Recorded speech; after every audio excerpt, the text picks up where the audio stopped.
법문 들으시는 모든 분들이 재앙은 소멸하고 소원은 성취해서 부처님 전에 복 많이 지으시기를 바론드립니다. 금강경을 1분, 2분 쭉 이게 몇 달 전부터 해 나가다가 오늘은 이제 금강경 제 17분에서 우리 현실 생활과 어떤 관계가 있는가를 생각을 하면서 오늘은 17분에 관한 이야기를 좀 말씀드리고자 합니다. 근데 오늘 말씀드릴 내용의 제목을 이렇게 잡아봤어요. 이 칠판에 있는 것처럼 이 금강경 가르침은 우리 금강경 가르침은 금강경은 무엇 하는데 필요한 경이냐 이렇게 질문한다면 뭐라고 대답을 하시겠어요? 이제 대개 금강경 독송이 우리나라에서 굉장히 유행이 되고 특히 금강경은 조계종, 우리나라 최대 종단인 조계종의 소위경전이기도 합니다. 근데 왜 조계종에서 왜 금강경을 이렇게 숭상하느냐 하면은 어떻게 보면 조계종의 가장 큰 어른이시라고 할 육조 해능대사께서 금강경 독송을 굉장히 강조하셨어요. 금강경 독송을 해서 속히 견성토록 하라. 이렇게 그런 가르침을 1300년 전에 우리한테 주셨고 우리는 그 가르침을 받들어서 특히 그분이 조계종의 뿌리나 마찬가지입니다. 그 가르침을 받들어서 요새 조계종에서는 금강경을 독송하고 있고 그럼 금강경을 무엇하는 경이냐라고 이렇게 묻는다면 견성 성불 하는 데 도움이 되는 경이다. 깨치는데 가장 기본이 되는 경이다. 우리는 이렇게 대답 아마 하게 될 것 같습니다. 누구나 다 그렇게 생각을 할 겁니다. 그런데 오늘은 제가 아주 그런 보통 일반적인 불자들의 가르침, 사고방식과는 정반대의 이야기를 여기다 하고자 합니다. 즉 금강경 가르침은 견성 성불하는 가르침이라고 하기보다도 현대식 개념으로 우리가 적용을 한다면 인재양성을 하는데 매우 필요한 가르침이다. 인재양성 그런 교육법이다. 저는 이렇게 말씀드리고자 합니다. 왜 그럴까? 너무 제가 역설적으로 파격적으로 얘기하는 것은 아닐까 이런 의문이 가져질 수 아마 있으실 겁니다. 요새 이런 이야기를 합니다. 인사는 만사다 이런 얘기를 해요. 사람 잘 만나면 모든 일이 해결이 된다 이런 뜻이나 마찬가지입니다. 왜요? 여기 되게 이제 보살님들이 많습니다만은 제일 중요한 게 뭐냐면 결혼이고 결혼 중에서도 남편 잘 만나야죠. 남편 잘못 만나면 아주 일생 망칩니다. 물론 남자도 여자 잘 만나는 게 일생의 가장 중요한 문제입니다. 또 나라가 발전하려면 임금을 잘 만나야 돼요. 요새 그러면 대통령 잘 만나야 됩니다. 회사에도 잘 보면 회사를 발전시키고 돈 벌어주는 사람이 있는가 하면은 회사를 망해주고 나가서는 아주 흔드는 이런 사람들이 있어요. 사람이 어떤 사람이 들어오느냐가 개인한테도 사회한테도 국가한테도 매우 중요합니다. 그래서 인사가 만사라고 얘기를 합니다. 즉 좋은 인재를 키우는 것은 개인으로서도 굉장히 영광된 일이지만은 국가 사회에서도 매우 필요한데 우리는 좋은 인재가 되기 위해서 어떤 교육을 해야 되느냐 많이 연구를 하고 있지만은 아직은 좋은 교육법이 우리나라에서도 그렇고 외국에서도 그렇고 좋은 교육법이 있다고 확실한 좋은 교육법이다. 이런 방법으로 하면 틀림없이 인재가 나온다는 좋은 획기적인 교육법은 아직은 잘 알려진 것 같지가 않습니다.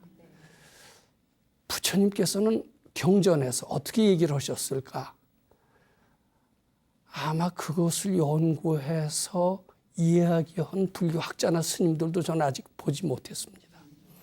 오늘은 제가 굉장히 대담한 말씀을 드리고자 하는데 부처님께서는 견성성불에 대해서 이야기하신 것뿐만 아니라 특히 금강경을 통해서 인재양성 교육법을 말씀을 하셨고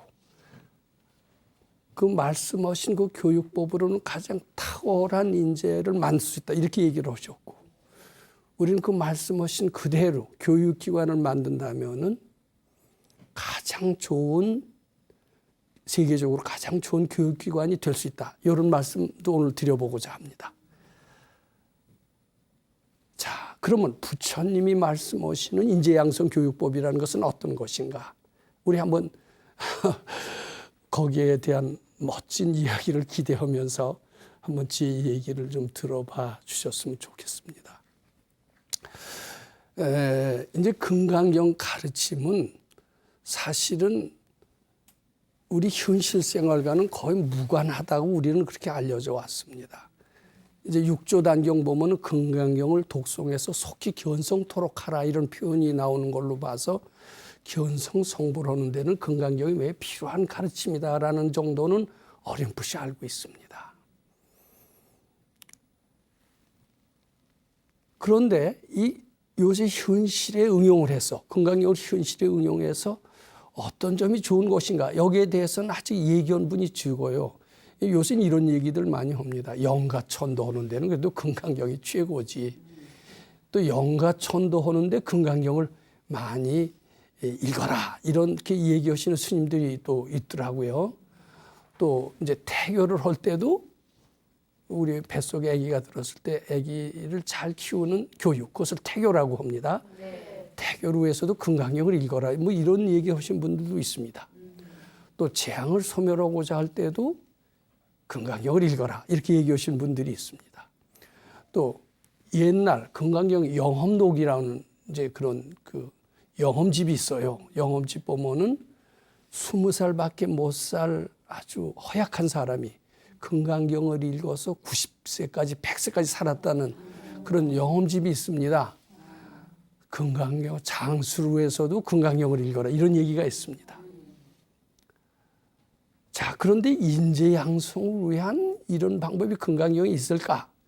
우리는 거기에 대해서는 예견분들도 드물고 앞으로도 얘기하기가 쉽지 않습니다. 물론 제 머리에서 나오는 것은 아니고 저는 누차 이 자리에서 말씀드렸지만은 아주 젊은 나이에 훌륭한 선생님을 만나서 금강경의 가르침을 받았고 거기서 출가를 해서 몇 년 동안 공부를 했습니다. 그 희완 선생님의 가르침을 잘 받들어서 해보니까 금강경을 공부를 해보니까 금강경에서 참 훌륭한 인재양성 교육법이 있더라.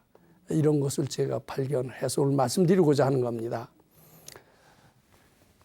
인류 역사가 시작된 지 만년이라고 치면은 그 중에서 한 8,700년, 8,700년은 거의 이렇게 과학기술이 발달하지 않았어요. 그죠? 농사나 짓고 살았어요. 이건 만년 전부터 8,700년간 상당히 오랜 기간이죠. 이 시대를 농경시대라고 얘기를 합니다. 농경시대. 농경사회죠. 그런데 이제 1800년대 영국의 이제 제임스 와트가 전기기관을 발견을 했어요. 그러면서 이제 교통이 어떻게 돼요? 기차가, 전기기관차가 생기니까 교통이 아주 편리해졌죠. 그리고 이제 부수적인 과학 문명들이 많이 발전이 되고 공장이 세워지고 여러 가지 기계가 만들어지면서 과학기술이 급속도로 발달하게 됐습니다. 그 뒤로는 직업도 다양해졌죠. 예전에 농경시대에는 직업이라는 게 농사꾼 정도, 또 옷은 입어야 되니까 옷 만드는 사람, 또 집 짓는 사람, 직업의 종류가 아마 100가지도 안 됐었을 것 같습니다. 근데 이렇게 산업사회가 되면서부터 영국이 참 세계 1등국이었죠. 1800년대만 하더라도.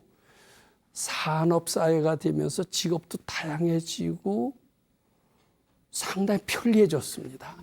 이게 농경시대 다음에는 산업사회라고 그럽니다. 여긴 직업이 아주 적었는데 비해서 직업이 많아졌어요. 이때는 굉장히 한가했던 때고 이제는 점점 더 복잡해졌던 때입니다. 살기는 굉장히 편리해졌지만 생존 경쟁은 이때가 훨씬 더 심했다. 이렇게 얘기를 해야 됩니다. 상공업이 발달했죠. 이전에 농사만 지었기 때문에 사람들 머릿속에는 장사꾼의 머리가 없었어요. 순박했어요. 돈을 그렇게 좋아할 줄 몰랐어요. 노력해서 살았기 때문에. 그 사람들은 시간이 또 많았어요. 농사라는 게 어때요? 저녁 6시 넘으면 농사 질 수 없죠? 네. 그래서 나머지는 한가한 시간이에요. 그래서 여러 가지 철학적인 사색을 많이 할 수가 있었어요. 이게 뭐 이렇게 너무 농사나 짓고 단조롭게 사는 것보다 세상은 참 무상하지 않느냐? 이렇게 무상한 세상을 살기보다는 영원한 세상이 있나를 한번 알아보자. 아마 그런 철학적인 생각을 하는 사람들이 그때는 꽤 있었던 모양입니다. 특히 부처님 같은 분, 2500년 전에 서가열의 같은 분들도 그런 분들 중에 한 분이었고, 그때도 역시 농경시대였습니다. 농경시대였고 사람들의 삶이 그렇게 복잡하지 않았었어요. 저도 인도에 한 2번 갔습니다만은 거기는 비가 와도요, 사람들이 급하게 뛰어가지 않습니다. 비는 맞으면 맞고, 가난하게 살면 가난한 대로 살고, 그러니까 속은 편해요. 그래서 아마 인도나 방글라데시 또 부탄 이런 나라가 굉장히 가난함에도 불구하고 급한 게 있어요, 없어요? 없어요. 그러니까 행복 지수는 왜 이렇게 높다고 그래요. 그리고 뭘 더 많이 생각을 하느냐면 돈 많이 벌고 출세하고 부귀영화를 누리고 이렇게 방방 뛰면서 살질 않고 철학을 생각하면서 살아요. 우리 영원한 그 무엇을 찾자. 그런 사람들이 왜 이렇게 그런 철학적인 생각을 많이 하면서 현세의 삶은 덧없는 거다. 우리 영원한 무엇을 찾자 이래 갖고선 출가해서 수도하는 사람이 많았고, 이제 그런 분들 중에 한 분이 이제 서가열의 같은 분이었고, 이제 서가열의 같은 분 그 중에서 아주 출중한 분이고 의 없는 깨달음을 얻으셨죠. 이제 그러시면서 그분도 이제 49년 동안 많은 설법을 하셨는데, 이제 대표적인 설법이 이제 몇 가지가 있죠. 이제 그걸 우리가 크게 삼법인이라고 하는데, 재행무상이다. 이 세상 것은 다 덧없는 거다. 그다음에 재범무하다.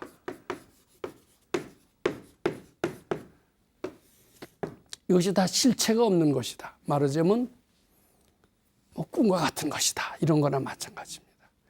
근데 꿈과 같은 그 속에서도 영원한 것이 있다. 열반적정. 이거 이제 부처님 가르침의 3가지 핵심 키워드. 즉 삼법인이라고 얘기를 합니다. 그래서 이걸 가르치시면서 세상의 삶에 만족하지 마라. 세상의 삶은 너무나 무상한 것이다. 그리고 고통도 많은 것이다. 그런데 그 고통의 마음을 자꾸 해탈을 하려고 노력을 하면은 영원한 세계가 자기 속에 있음을 발견할 것이다. 이제 이런 가르침을 이제 그게 바로 불교나 마찬가지인데, 이제 부처님은 그 당시에 그렇게 재행무상을 말씀을 하시면서 불법을 전 세계에 퍼뜨리게 되셨다. 이렇게 보면 됩니다. 부처님이 돌아가신 뒤에 한 200~300년 뒤에 인도의 아쇼카 왕이라는 그런 아주 위대한 임금이 나타나서 전 인도를 통일했습니다. 그래갖고 전 인도를 불교 국가로 만들었고, 아마 그땐가 나란다 대학이라는 대학을 세워서 세계에서 가장 큰 대학이래요.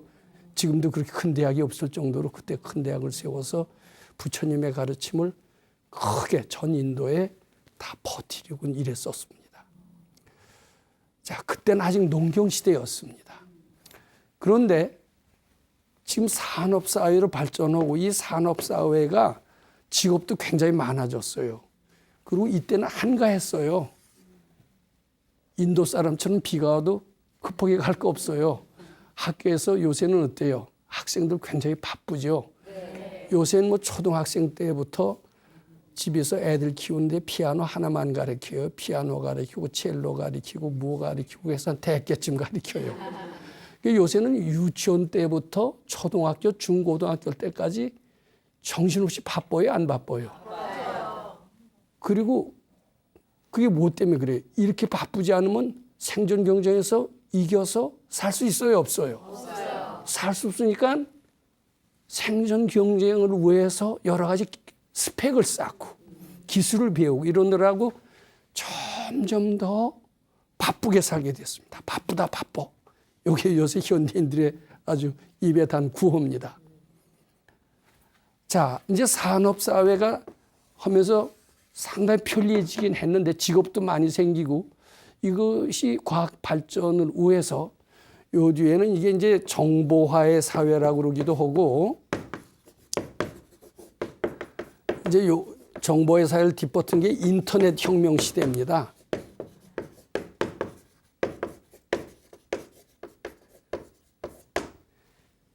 인터넷이 되면서 직업도 많이 생기고 경쟁도 많이 하게 되고 그리고 상당히 편리해지긴 했지만은 한가한 옛날처럼 철학을 생각하면서 인생을 생각하면서 우주를 생각하면서 그렇게 즐길 마음의 여유가 있어요, 없어요?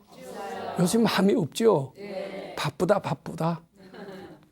한가한 생각을 할 수가 없어요. 자, 이제 정보화의 사회의 그다음에 발전은 뭐냐면 지식산업사회래네요. 지식산업사회. 이제 이게 무슨 얘기냐면 예전에 농경시대에는 땅만 많이 가지고 있으면 최고입니다. 그렇잖아요. 만석군이 어때요? 그 사람이 최고죠. 그다음에 산업사회에서는 땅 많이 가진 건 그렇게 중요하지 않아요. 좋은 제품을 만들어서 공장 하나 가지고 있고 무역을 잘하면은 이때 최고예요. 근데 이제 정보화의 사회에 가면은 머리만 잘 쓰면 그 사람이 부자가 돼요. 여러분들 그 빌 게이츠라고 알죠? 세계에서 가장 큰 부자인데 그이가 농사를 많이 져서 부자가 됐어요. 또 공장을 차려서 부자가 됐어요. 머리를 잘 써서 마이크로소프트라고 하는 큰 컴퓨터 회사를 만들어서 큰 부자가 됐잖아요. 요새는 머리만 있으면은 다 이렇게 부자가 되는 세상이 됐어요. 부모한테 유산 받는 거 소용없어요. 유산 받아도 요새 머리 쓰는 사람을 당할 수가 없습니다. 아까 내가 인사가 만사라고 하듯이 머리가 좋은 머리에서 부자도 되고 행복도 나오고 다 이렇게 되는 겁니다. 자, 이렇게 이제 복잡해졌어요. 근데 한가하지를 않습니다. 근데 이렇게 요때 한가한 때 이제 부처님이 나오셔서 어떻게 가르치셨냐면은 세상은 무상한 거다. 세상살이에 연연하지 마라. 영원한 것을 찾아라. 출가해라. 이렇게 가르치셨죠. 네. 근데 요새 만약 부처님이 오셨다고 쳐봐요. 요새는 그런 얘기가 과연 통할까? 야, 너 세상이 무상해. 너 인류대학 들어가 봐야 뭐해. 삼성 같은 데 들어가 봐야 뭐해. 그거 다 꿈과 같고 일체유의법이 염호 환포형이라고 그랬다. 꿈과 같고 환과 같고 거품과 같은데 그런데 집착하지 말고 승려가 돼서 출가해서 도 닦고 생사해탈하고 견성성불의 길을 찾아라. 이렇게 얘기를 했다고 칩시다. 그 길 갈까요? 안 갈까요? 안 갈 것 같아요. 근데 그 길 갔다고 칩시다. 갔다고 치면 문제가 생겨요. 왜냐하면 이제 불교를 열심히 믿는 겁니다. 전 국민이 다 출가해서 승려가 돼서 열심히 믿으면은 자, 거기에는 깨달음의 길은 있어도 지혜로운 인재가 나와야 안 나와요? 과학기술이 발달해야 안 발달해요? 경제가 부강해져야 안 부강해져요? 가난한 나라가 될 수밖에 없죠. 나라가 어떻게 돼요? 뺏기죠.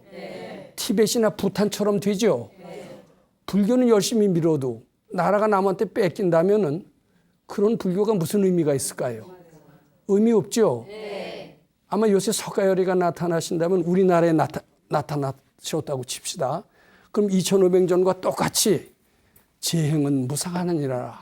세상의 부귀영화는 다 덧없는 것이니라. 그런 거 다 버리고 무소유로 살아라. 그리고 영원한 깨달음의 길을 갈지어다.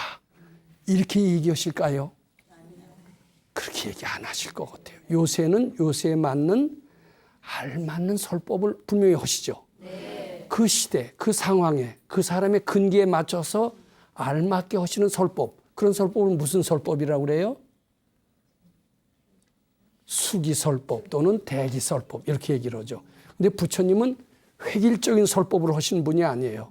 그 상황에 따라서 그 사람의 취향이나 정도에 따라서 알아들을 수 있는 얘기를 하셔서 어떻게 해서든지 밝아지도록 유도하시는 것이 부처님의 설법의 특징이다 이거예요. 그럼 요새는 어떻게 와서 가르치시겠느냐? 세상은 무상하고 출가해서 깨달음을 얻어라 이렇게 가르치시질 않고 제가 보기에는 너희들은 정말 인재가 되어라. 뛰어난 머리를 가져라. 그래야 너희도 살고 국가도 살고 그리고 그것이 부처님의 가르침에서 나왔다면 모든 사람들이 불교를 믿게 될 것이다. 이렇게 가르칠 가능성이 있어 보이죠? 네. 그렇게 가능성이 있어 보입니다. 그리고 그런 가르침이 실제로 금강경 제17분에 분명히 나와 있다라고 저는 말씀드리고자 합니다.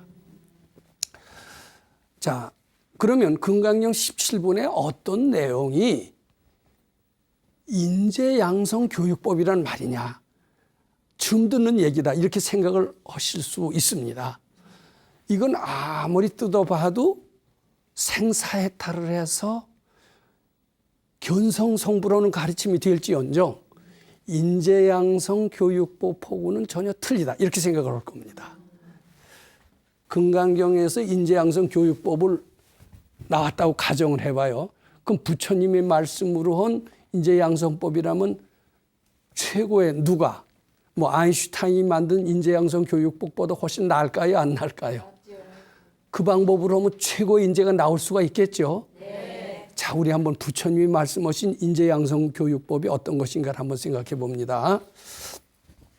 자, 부처님께서 그 열반경에 이제 이런 얘기를 하는 것이 유명합니다.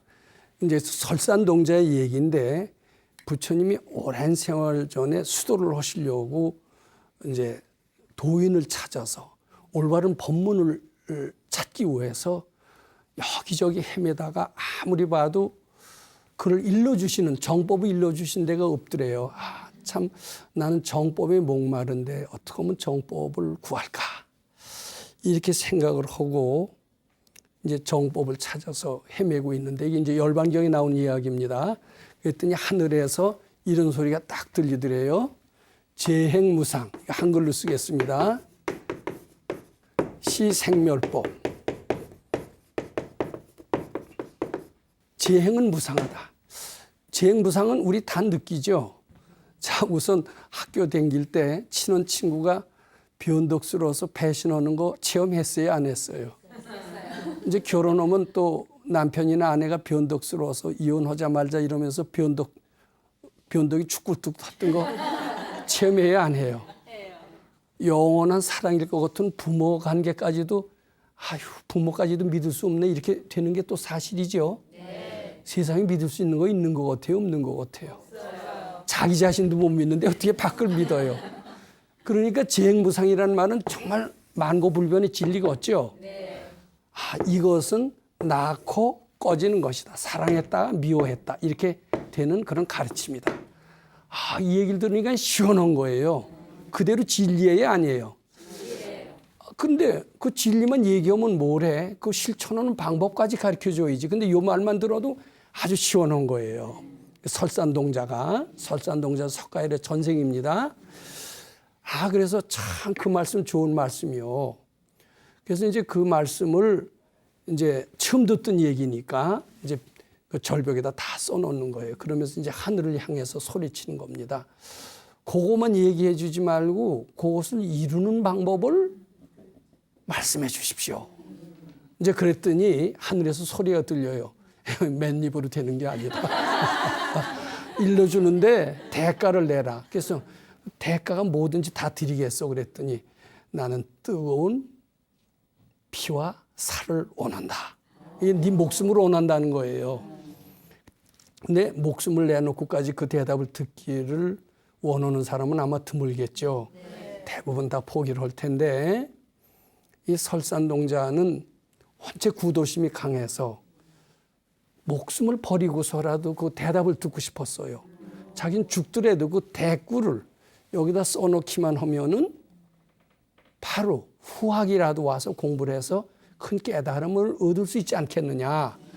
그런 아주 훌륭하신 생각을 하게 됐던 겁니다. 좋소. 나는 내 몸을 다 던져서 당신한테 줄 테니 그 대꾸를 일러주시오. 그랬답니다. 그랬더니 그 대꾸가 굉장히 중요합니다. 생멸멸이, 이건 한글로 쓰겠습니다. 한자. 정멸의락. 생했다는 생각, 없어졌다는 생각을 사라지게 할 수만 있다면, 내 마음속에서 낫다는 분별, 없어졌다는 분별을 사라지게 할 수 있으면 영원한 세계에 들어가리라. 이런 말씀을 하늘에서 들리더래요. 이 세상은 무상하고 낳고 죽는 법인데 내 마음속에서 낳고 죽는 것만 없앤다면 영원한 세계에 들어가리라 하는 거니까 요것에 대한 훌륭한 대꾸가 되는 거예요. 이제는 뛸 듯이 깊어해요. 요것만 잘 실천하면 자기는 영원한 세계에 들어갈 수 있을 것 같아요. 그래서 참 기뻐서 이제 죽어도 좋다.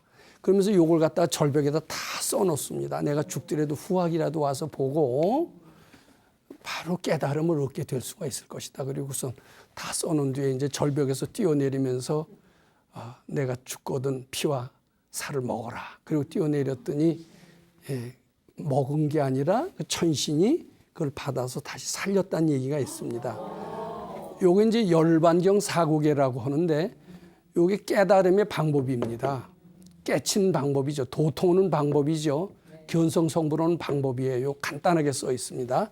낳고 죽는 마음을 다 소멸한다면 영원한 세계에 들어가리라.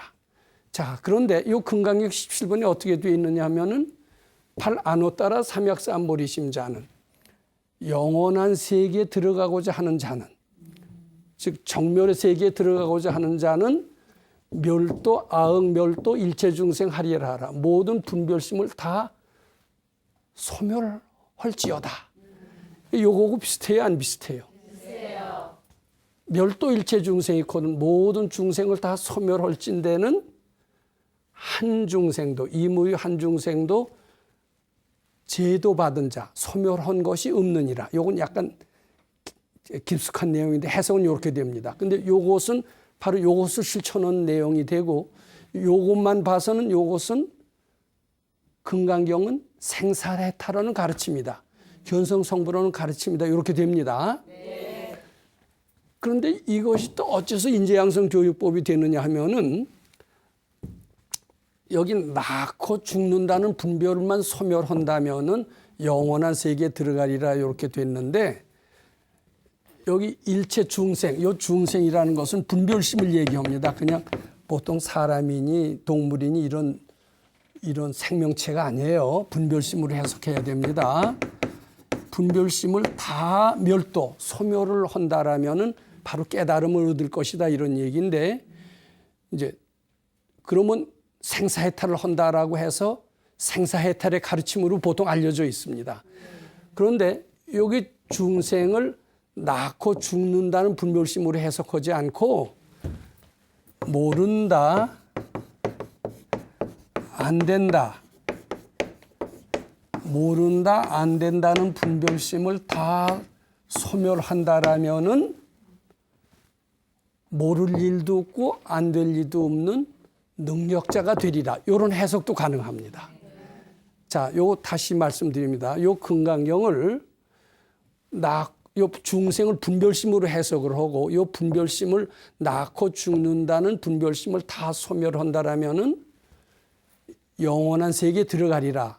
열반경 사고하고 똑같이 해석이 되면서 생사해탈의 가르침이 돼요. 근데 요 분별심 중에는 낳고 죽는 그런 분별심만 있는 게 아니라 우리 마음속에는 모른다, 안 된다라는 분별심도 또 있죠. 이 중생을 낳고 죽고 사랑하고 미워하고 이렇게만 국한시키지 말고 모른다, 안 된다, 싫다, 귀찮다, 이런 분별심을 이거 현실적으로 우리가 자주 느낄 수 있는 겁니다. 이것을 집어넣고 해석을 한다라면은 이때는 생사해탈하는 가르침이 되는 게 아니라 모를 게 없으면 알아지는 겁니다. 안 되는 게 없으면 되는 겁니다. 싫은 게 없으면은 즐겁게 하는 거가 되는 겁니다. 귀찮은 게 없어도 이 세상은 행복하게 되는 겁니다. 이런 것들을 중생에 대입시킨다면은 바로 인재가 된다. 이렇게 해석할 수가 있습니다.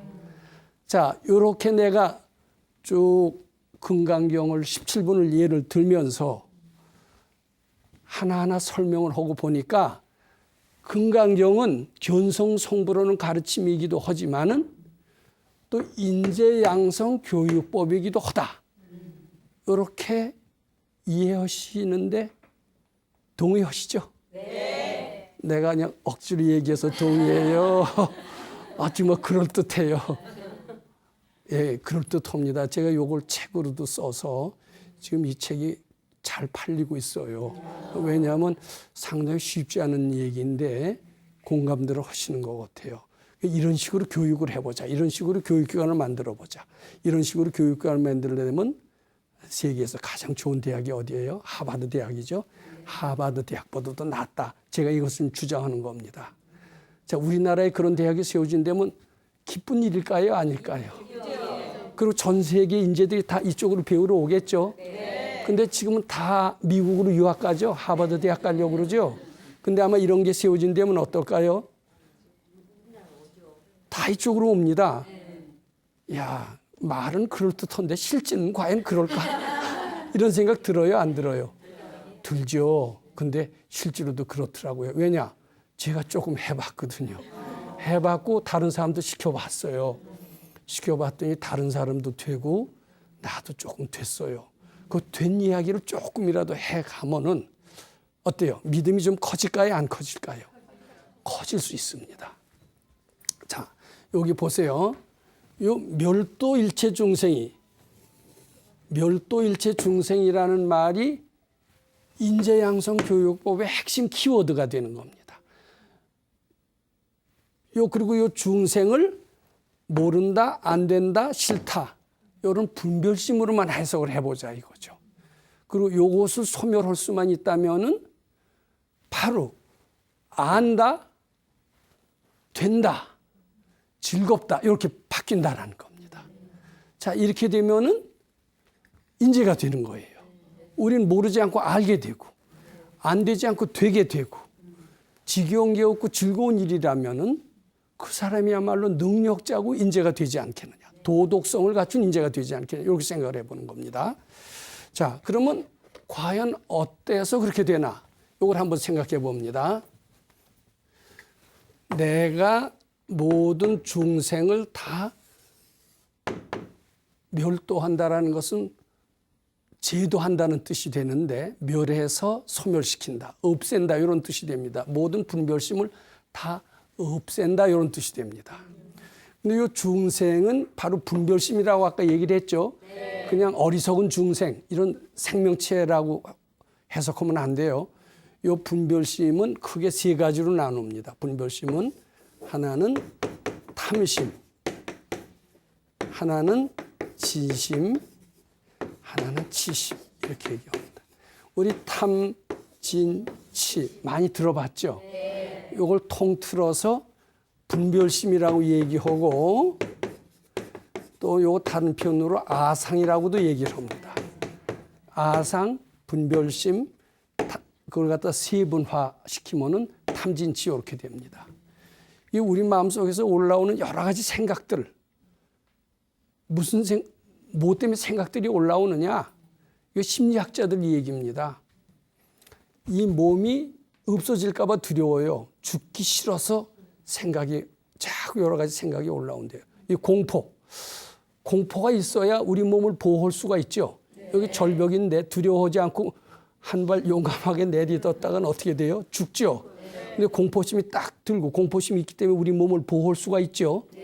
마찬가지로 여러 가지 올라오는 이것들은 나를 보호하기 위해서 필요한 것이다. 탐심, 진심, 치심도 나를 보호하기 위해서 일어나는 생각들이다. 이렇게 보시면 됩니다. 자, 그런데 이것을 좀 더 탐심은 탐욕심이라고 얘기를 하기도 하지만 대개 탐심, 진심, 치심을 낼 때는 어떤 목표가 있어요. 자, 예를 들어서 대학생, 고등학생이라면 인류대학을 간다는 목표가 있죠. 네. 인류대학 목표를 어서 가겠다. 이게 설치는 마음입니다. 설치는 마음. 어서 하겠다. 어서 하겠다라는 마음이 탐심입니다. 나는 꼭 인류대학을 가야 된다. 근데 이제 공부를 하다 보면 마음대로 인류대학에 갈 수 없다는 걸 발견하게 되죠. 네. 아, 잘 안 되겠는데? 난 아무래도 안 되겠는데? 그러면서 낙심의 마음이 들죠. 네. 짜증이 나는 겁니다. 요 짜증의 마음, 아, 왜 안 될까? 왜 뜻대로 안 될까? 이게 왜 안 되나? 이게 진심입니다. 또 안 될 때만 있는 게 아니라 또 이만하면 잘 될 때가 있죠. 잘 될 때면 뭐 이만하면 됐네 하면서 좀 자만심 내요, 안 내요? 네, 자만심 내는 것을 이만하면 되었다. 아, 이제 여기 치심입니다. 이만하면 되었다. 근데 이제 요게 주로 요거 동물원태도 있습니다. 동물은 요거는 좀 적어요. 동물은 화내는 것이 어쩌다 있지만 화내는 것보다 탐심은 동물원태도 다 있습니다. 진심은 동물원태 비교적 적어요. 치심은 오로지 사람한테만 있습니다. 이것이 고급 분별이라고 그래요. 밑으로 내려갈수록 고급 분별이라고 합니다. 이쪽은 저급 분별입니다. 그래서 우리가 자꾸 수도하는 이들은 제일 먼저 뭐부터 사라지느냐 하면은 탐심부터 사라져요. 그다음에 탐심이 어느 정도 사라지고 난 뒤에는 진심이라는 것이 사라지고 최후에 부처가 될 때까지 남는 게 뭐냐면 치심이라고 그럽니다. 이만하면 됐다라는 것은 나쁜 것 같지도 않죠. 네. 그것은 끝까지 남아서 오만해지기가 쉽다는 거예요. 이제 부처가 될 때래야만이 그 치심이 다 소멸이 되는 겁니다. 자, 그러면 멸도 모든 이런 분별심을 다 소멸해라 이렇게 했잖아요. 소멸하는데 탐심, 진심, 치심을 소멸해라라는 뜻입니다. 이 탐심, 진심, 치심을 소멸하는 것이 또 인재양성 교육법이래네요. 정말 그럴까 안 그럴까? 자, 나는 그것을 한번 테스트를 해봤어요. 저는 이제 대학까지는 이제 졸업하고 대학을 졸업한 뒤에 이제 금강경을 공부하고 싶어서 본격적으로 스승을 찾아가서 금강경을 공부를 하게 됐습니다. 그리고 한 4년 아주 오랫동안 있던 뒤에 뒤늦게 금강경 공부 오래 하다가 한 대학 졸업하고 한 10년 만에 대학원을 갔어요. 근데 대학 다닐 때까지도 공부를 꽤 한 셈이죠. 왜냐하면 초등학교 6년, 중고등학교 6년, 대학 4년을 다녔으니까 16년을 다녔어요. 근데 공부라는 게 재미가 없더라고요. 지겨운 공부. 그리고 공부만 하라고 그러면 좋은데 수시로 시험 쳐. 시험 성적이 괜찮으면 기분이 괜찮은데 뭐 성적이 나쁘면 괴롭기 시작하는 거예요. 공부, 시험 없더니 세상은 없나? 나 초등학교 때부터 그러고 살았던 것 같아요. 공부 좋아하는 사람 하나도 없는 것 같아요. 그리고 이제 대학에 오니까 고3 때도 힘들잖아요. 안 그래요? 근데 대학에 오니까 뭐 고3은 유가 아니게 그냥 공부가 어떻게 많은지 또 고등학교 때 건 별로 어렵지도 않은데 대학은 어려운 게 한두 가지가 많은 게 아니어서 굉장히 지겹기 힘들었어요. 공부라는 건 참 싫다. 이렇게 아주 했습니다. 자, 그러다가 제가 한 대학 졸업하고 10년 만에 대학원을 갔어요. 이 대학원을 갈 때는 어때요? 저는 금강경 공부를 했고 금강경 수행을 했던 겁니다. 즉 내 마음속에 탐심도 어느 정도 소멸이 됐고 진심도 어느 정도 소멸이 됐고 치심도 소멸이 됐어요. 근데 제일 먼저 소멸되는 게 뭐라고 그랬어요? 탐심부터 소멸됐어요. 뭐냐면은 어서 하겠다라는 마음이 탐심이에요.